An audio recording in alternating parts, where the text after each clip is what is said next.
everything go well for all of you that are listening.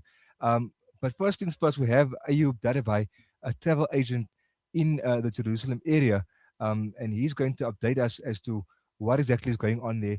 There's a lot of anxiety in that part of the world right now, with the happenings of this morning, and every single person, I think, whether they're in South Africa or whether they're abroad, have the same question: what's going on, and who is safe, and what does this mean for the immediate future over this weekend and the coming days. And so, Ayub, assalamu alaikum wa rahmatullahi wa barakatuh, and it's a pleasure to have you speaking to us on Salam Media under these circumstances. Warahmatullahi wabarakatuh. It's of course unknown Hello, can times. you hear me? Yes, we can hear you. Sorry, Mark, I can't hear you. Okay, just give us a second to troubleshoot that. Seems.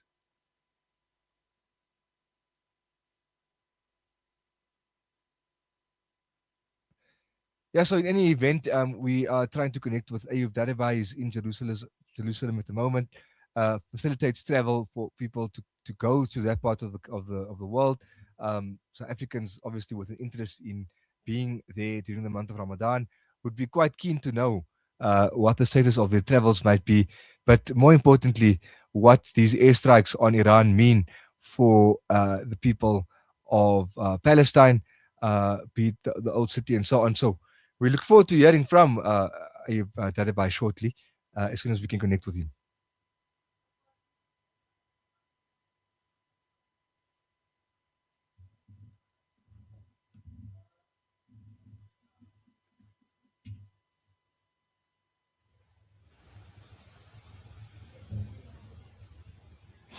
I understand that there might be some connection issues, so please bear with us as we navigate this. Assalamu alaikum, Ayub, can you hear us? Walaikum salam wa rahmatullah. Yes, I can hear you now. Perfect. Yeah, a lot of support goes a long way. We apologize to listeners and yourself for that. I'm unsure as to why that is the case, but nonetheless, tell us a bit about what you do over there in Jerusalem and what's currently taking place, and how this affects people there on the ground, as well as potential visitors to the region coming up in Ramadan. Assalamu alaikum wa rahmatullahi wa barakatuh. Alhamdulillah, I'm a tour operator from South Africa that brings groups to Aqsa on a regular basis. Alhamdulillah, we arrived on Tuesday this week, and Alhamdulillah, everything was going smoothly up until this morning when we got warning alerts that war was imminent. We should stay in our hotels, not go anywhere. Alhamdulillah, the sirens have been going on and off throughout the day. We've been held up in the hotel for the rest of the day. Most of the old city, the shops were open this morning, but everything has closed now. About an hour ago, there were sirens again over Jerusalem, and I think the missiles were flying over Tel Aviv. Alhamdulillah, we all safe. Everything is quiet here in the old city. Jerusalem is relatively safe. Unfortunately, what this means for people that intend traveling, it's a bit difficult to gauge now what's going to happen. This thing is fluid. It's changing all the time. I know the Israeli airspace is closed, Jordanian airspace is closed. So at the moment, we are just waiting to see on what happens next. Yeah, I'm sure everybody's waiting with bated breath, not just there, but in other countries as well in the region. People are able to see from their windows the missiles hitting buildings. I know in the UAE, we've been receiving footage and live reporting from just people that we know on WhatsApp and so on, which obviously brings all of this quite close to home.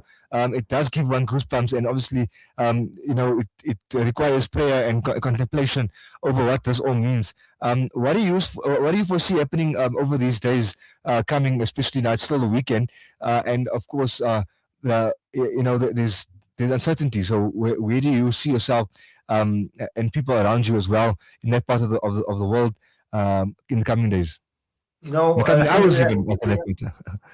Alhamdulillah, at the moment we're relatively safe. Like you said earlier, when we were walking in the old city this morning about 10, 11 o'clock, we heard a couple of bangs, quite loud bangs. Those were apparently rockets that landed in Ben Shiva, which is an hour's drive from here. So you can imagine, the fear that. But the people in the old city and stuff like that, they carry on with life as normal.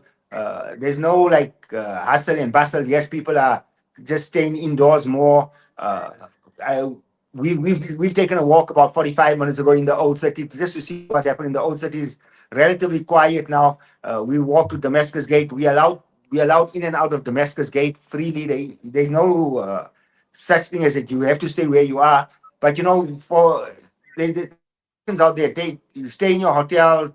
Don't go stray too far from where you are, because every time a siren goes off, everybody is warned to go get indoors and stuff like that.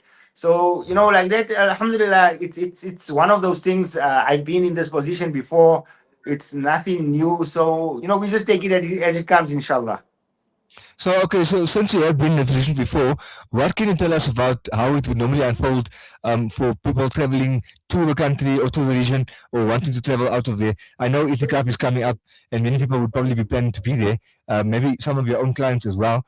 So, yeah, can you kind of give us some sense of what might happen in that So, regard? it's very difficult to say because, like I said, it's very fluid, right? So the last times like this happened, the airport was closed for 12 hours and then 24 hours and then it opens up again. So it all depends.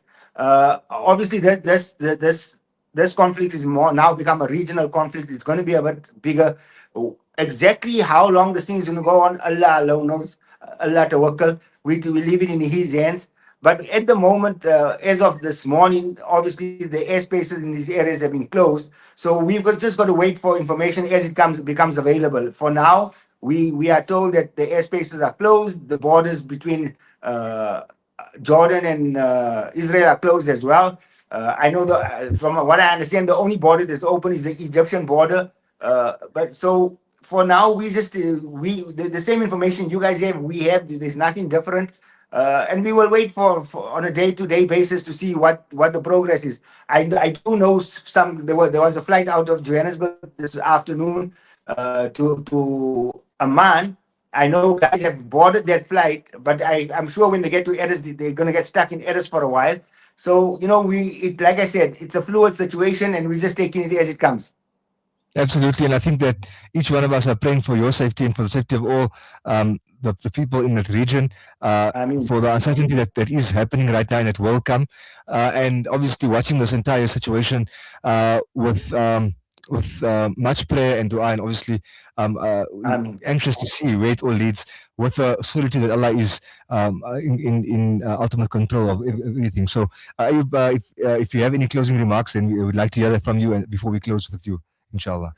yeah, just to all those listening in South Africa, please don't panic, don't get too worried. We've already been getting stories around here, and people blow things out of proportion. Alhamdulillah, at the moment where we are relatively safe.